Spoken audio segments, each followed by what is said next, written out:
TV Informativo. Aqui o Vale se vê.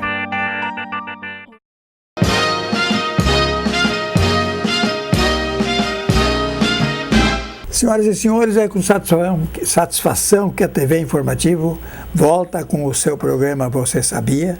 Sempre buscar pessoas com bastante inteligência, bastante cultura, bastante vontade de se comunicar com o público e passar os seus conhecimentos para toda uma comunidade.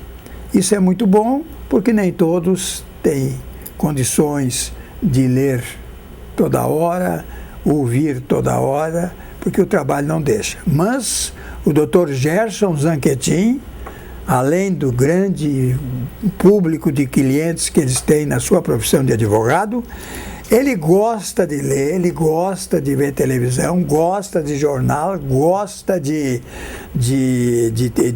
outras coisas mais, só não gosta muito dos nossos deputados, dos nossos senadores, desses caras que o que eles aprenderam mais foi dar pontapé, brigar, dar coice, porque já estamos ficando animalescos, né? Com a minha labirintite eu estou meio dessas coisas. E de roubar, né?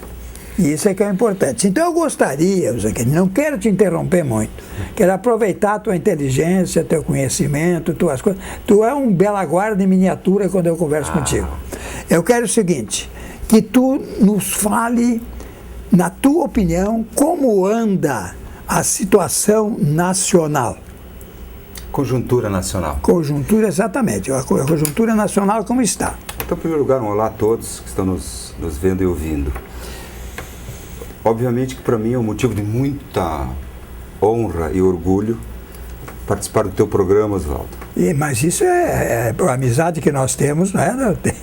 É muito importante. Sei que estou fazendo história nesse momento. A história sempre é no futuro, mas ela se constrói no presente. Então eu estou muito contente e honrado do seu convite. E quando eu fizeste referência ao Dr. Bela Guarda, sempre que tenho oportunidade de homenageá-lo, sempre eu faço. Porque foi o meu primeiro mestre, foi aquele que me deu a oportunidade de iniciar a minha vida profissional. E, aliás, eu tenho uma história muito linda em relação a como foi o início, que não é tema para esse programa, pode ser para outro no futuro. Como foi que o Dr. Bela Guarda me acolheu? Mas se eu contar a vida do Bela Guarda e o que acontecia com ele, inclusive na minha casa, que ele tinha um quarto na minha casa e eu tinha na casa dele. Aí o pessoal vai se divertir. Pudera hoje ele tá junto com existir Bela Guardas. Como foi o Dr. Bela Guarda. Então, fica aqui a nossa homenagem de ambos. De coração. E sei que você o acolheu, principalmente no final, quando foi cometido uma doença, enfim. Nós tínhamos uma amizade. Nós éramos dois grandes fazendeiros. Eles com uma chacrinha lá no interior do Cruzeiro e coisa, e eu aqui no dado perto de Arroio do Meio. Só que nunca tivemos mais do que a conta do mentiroso, 7 vacas de leite. Pois é. Bom, feita essa nossa homenagem aí ao Dr. Bela Guarda, sabe, Oswaldo, eu fiz 57 anos há poucos dias, não sou tão experiente como você, mas também já tenho alguma experiência acumulada. Fui militante no passado, durante 10 anos da minha vida, eu militei no PDT, Partido Democrata Trabalhista, e militei desde a construção inicial dele, ainda quando se chamava PTB, e que se perdeu a sigla para Ivete Vargas, naquele episódio que o Tribunal Superior Eleitoral decidiu quem entrou minutos antes com o pedido, esse foi o critério, e não a representatividade. Então, desde aquele momento, eu já militava, então, na construção daquele projeto político que o Brizola eu fui amigo do Brizola, viu? Isso, que ele tentou construir. Então eu fui um militante, quando entrei na universidade em 79, então eu queria militar e naquele momento nós estávamos saindo recém tinha sido feita a anistia no país e a reconstrução dos partidos. Lembra que só tinha Arena e MDB? Então, aquele momento eu entrei na universidade, foi muito rico para mim entrar na universidade naquele momento. Então, eu militei dali de 79 pelo menos 10 anos com muita, até 94, 95, muita militância. Fui dirigente municipal da juventude, fui dirigente estadual da juventude e fui dirigente nacional da juventude. Fiquei um ano em 86, no último ano do Brizola, no Rio de Janeiro.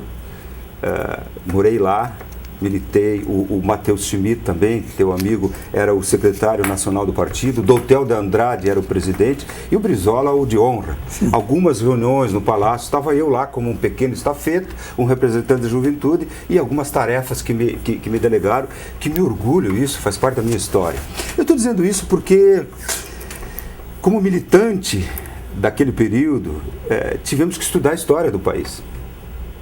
Nós tivemos que estudar, e eu participei de um grupo de estudos que o Carlos Araújo organizou aqui no Rio Grande do Sul, para depois nós entrar no nosso tema de hoje. Exatamente.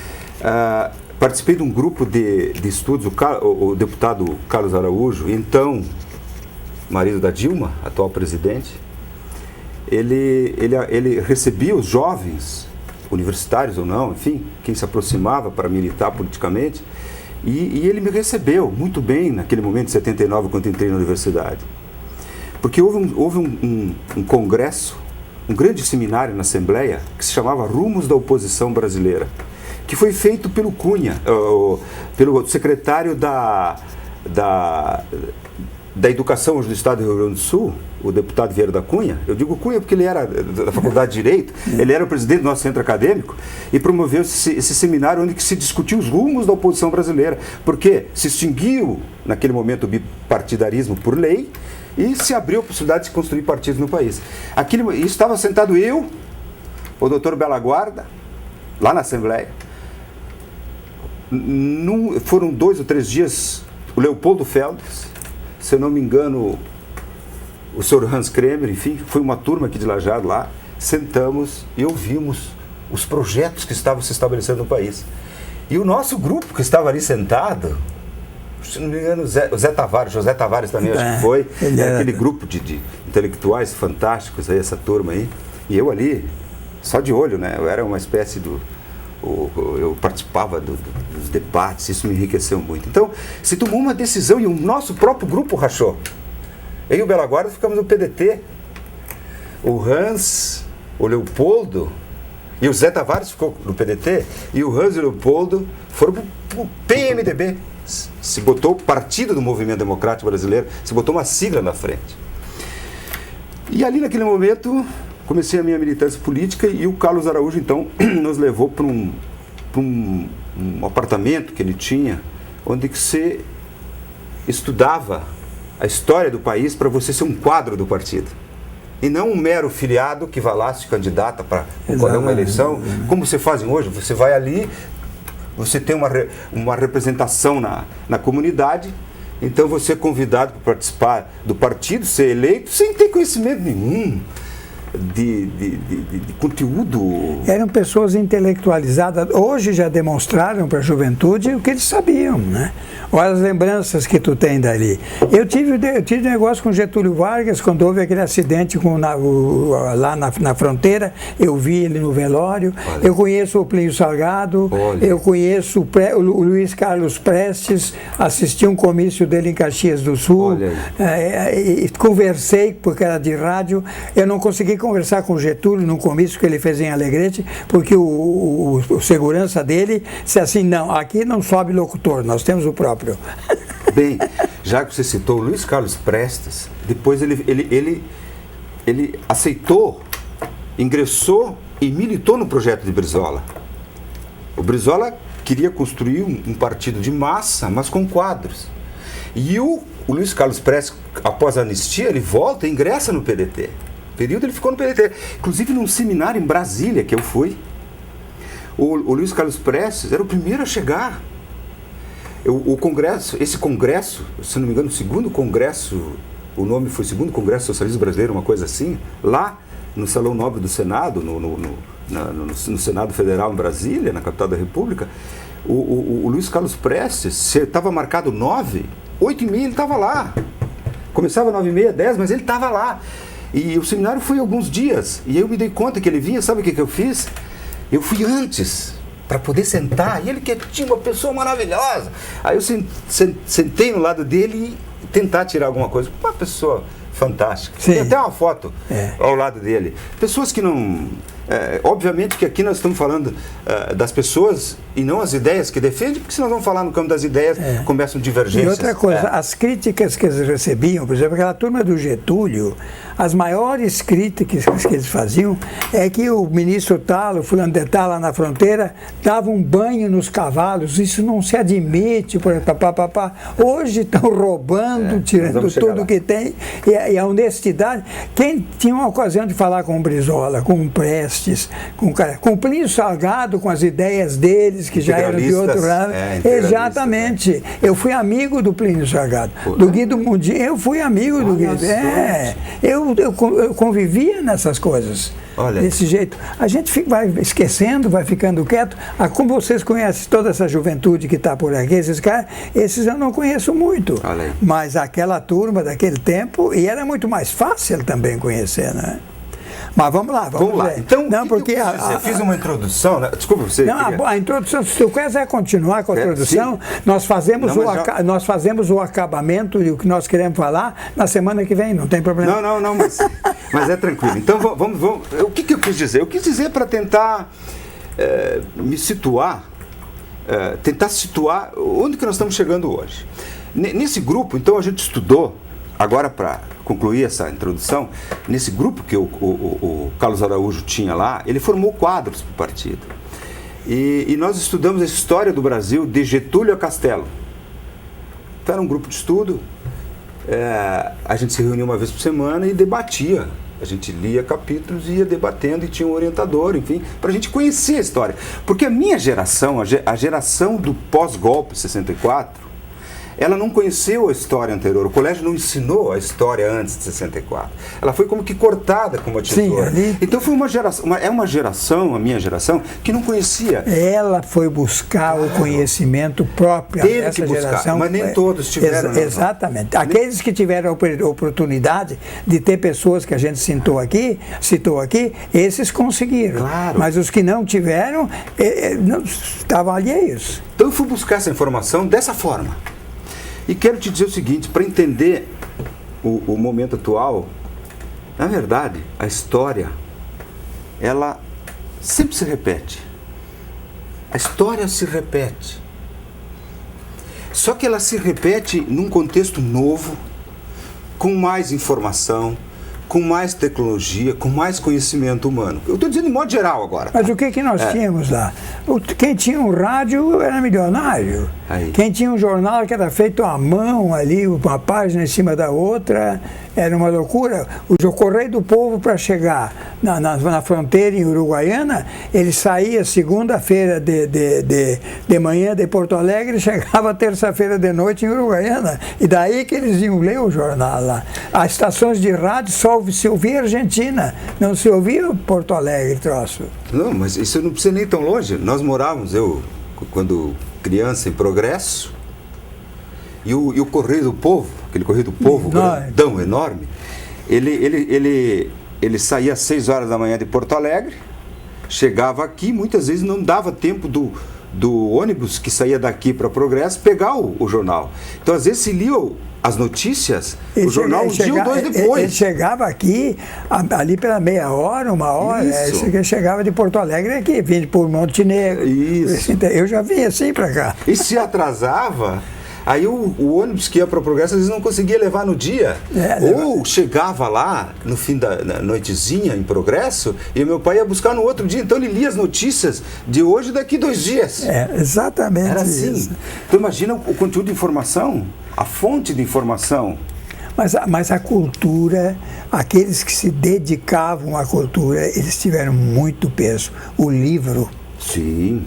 Sim, mas hoje a informação, hoje você tem aqui os smartphones, os computadores, você entra na internet, os Google, obviamente que você tem uma informação infinita, porém tem que saber filtrar. Isso eu tenho um filho que me diz, porque os livros eu continuo lendo como eu sempre, eu tenho uma parede de livro, e o meu guri, com 17 anos, 18 anos, lê que é uma loucura, ele lê que é uma loucura.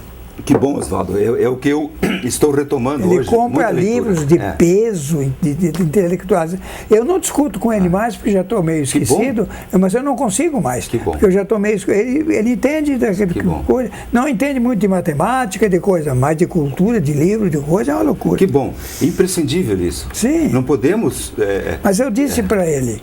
Tu quer contratar alguém, contrata um bom contador, um cara de conhecimento de economia, contrata um bom advogado, procura pegar essa tua cultura, esses teus troços, saber lidar com as pessoas, viver a tua vida e ter o máximo de conhecimento que tu possa adquirir até os teus 25, 27 anos. Isso adquire o máximo. Daí tu é um dicionário ambulante. Não, mas não parar por aí também, né? Porque Sim, eu vejo que hoje... Mas eu vou para os 90 anos, eu leio, no fim de semana eu leio um livro. Então a história ela se repete, não do mesmo modo, mas como em espiral, como uma mola de carro. Sempre num patamar acima e mais sofisticada. É que nem a carroça. A carroça começou com a roda de ferro, tá aí o pneu. Está indo. Pois é. O que eu quero dizer com isso? Se você lembrar, teve um momento aqui na América Latina que as ditaduras militares serviam ao grande capital. Ou seja, se estabeleceu na América Latina várias ditaduras militares. Na década de 60, 70, Brasil, Argentina, Uruguai, Chile, Paraguai. Então, essas ditaduras os governos democráticos foram caindo e se estabelecendo ditaduras. Aquele momento histórico, para o que eu digo grande capital, é que existe o grande mercado, os grandes interesses. Esse grande mercado ainda manda muito. Continua, Oswaldo, nós vamos chegar lá, continua. Então, naquele momento, servia para o grande mercado. Vamos usar entre aspas a palavra grande mercado, ok? Serviram as ditaduras. Só que chegou um momento que não serviram mais. E aí começaram a cair, algumas com processo de transição, outras com processo mais violento, menos violento, mais democrático, menos democrático, foram sendo substituídas. Se fez aberturas políticas nesses países, se reconstruíram partidos políticos, as lideranças retornaram, a população se organizou e passaram a se ir para eleições. De eleições em eleições, o que foi acontecendo na América Latina? Paulatinamente foram sendo eleitos governos de esquerda.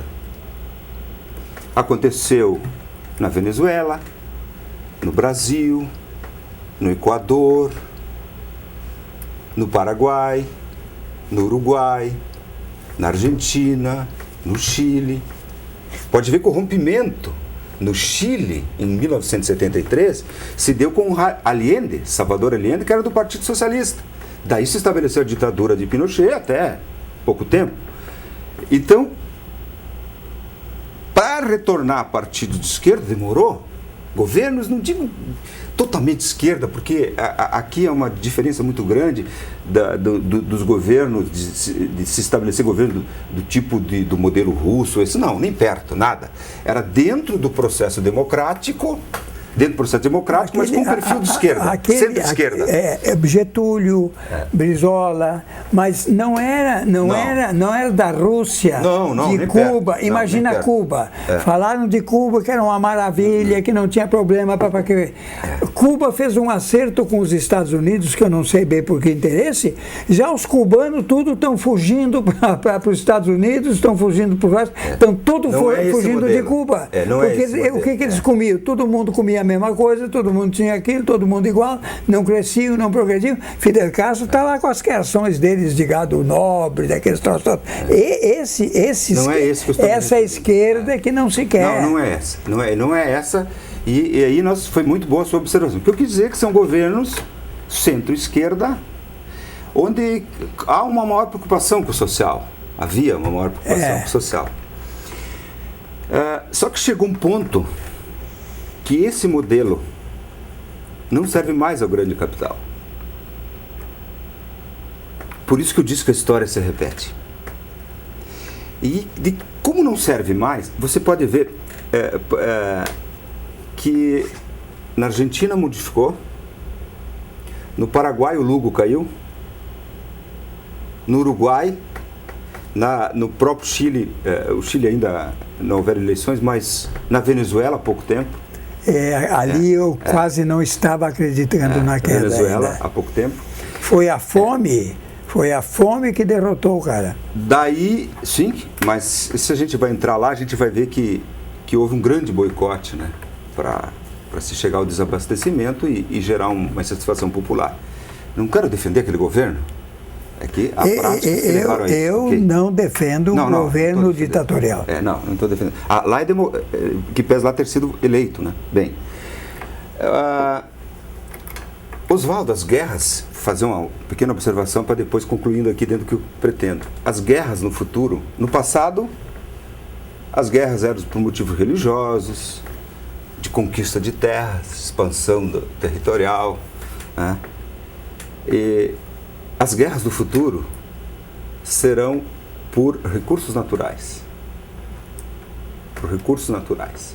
E o Brasil, eu tenho muito medo de que essa gente se assanhe para o lado do Brasil. Viu? Por muito tempo, Oswaldo, por muito tempo ainda que eu digo, talvez uma década, pelo menos umas 2 décadas, a humanidade precisa do petróleo.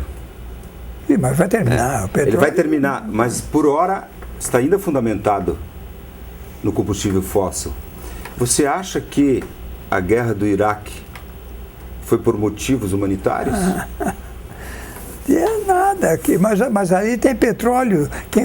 Aqueles iraquianos lá que estão fazendo aquela guerra toda, aqueles caras, eles vivem do petróleo, de poços de petróleo que eles estão fazendo. Como é que eles se sustentam? Como é que eles têm? É o petróleo que está sustentando eles. Eu acho, tu és historiador, sim, mas eu não. Tranquilo, né? É isso.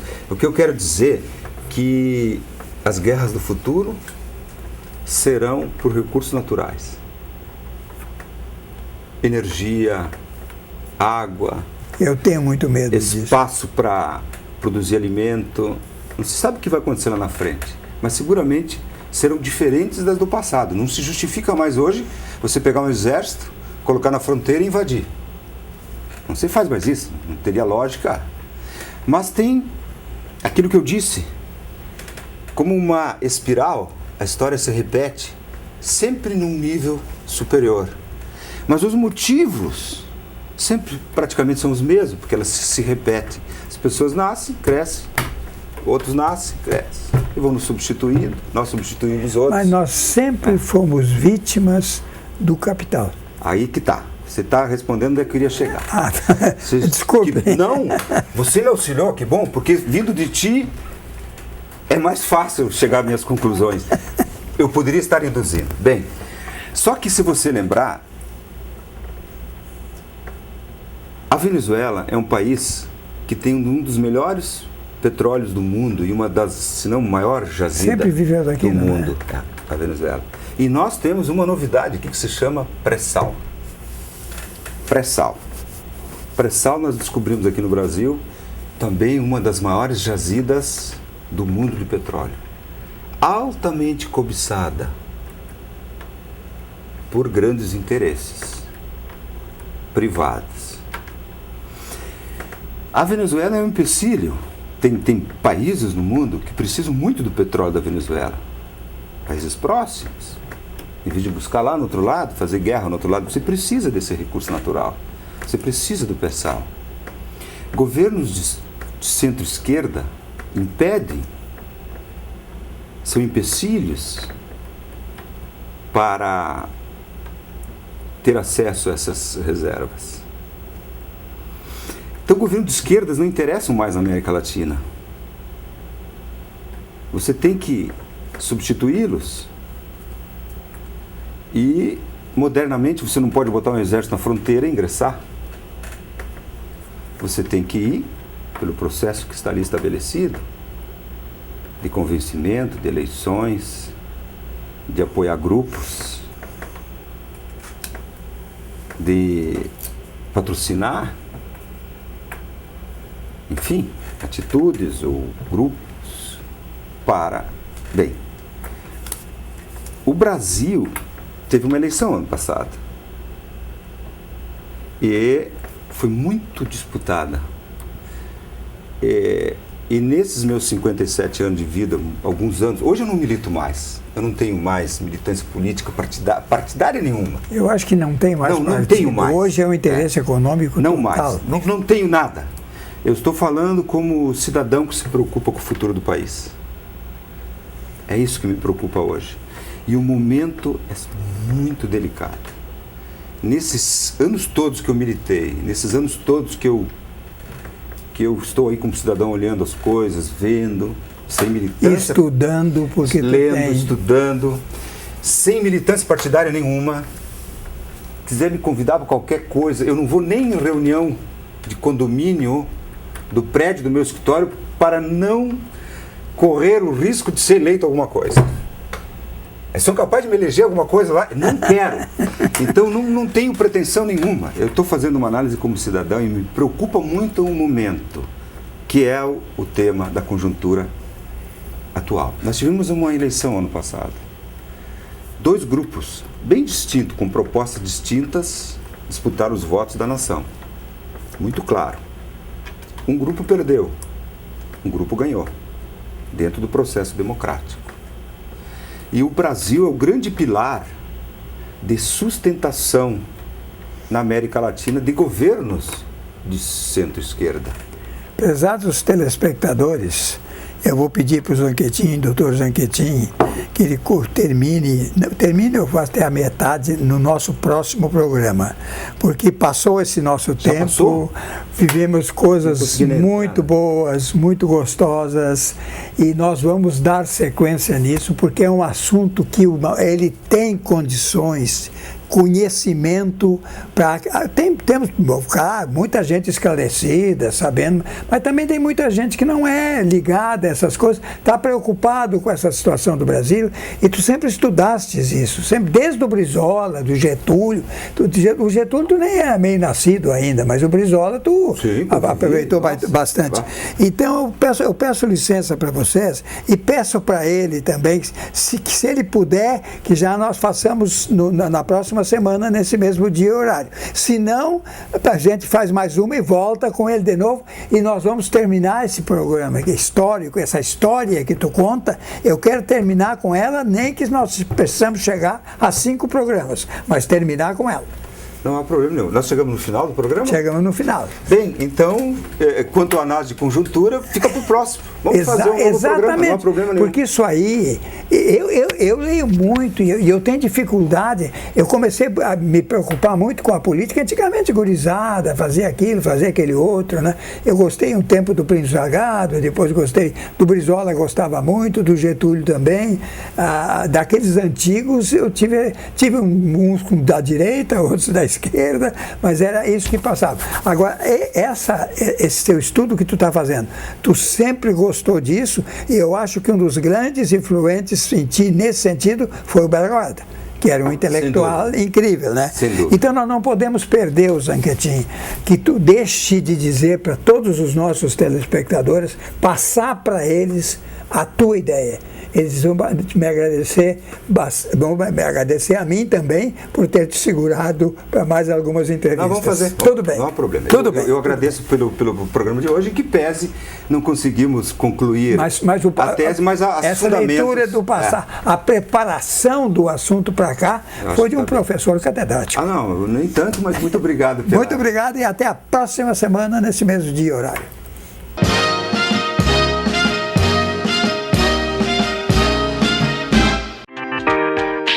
TV Informativo.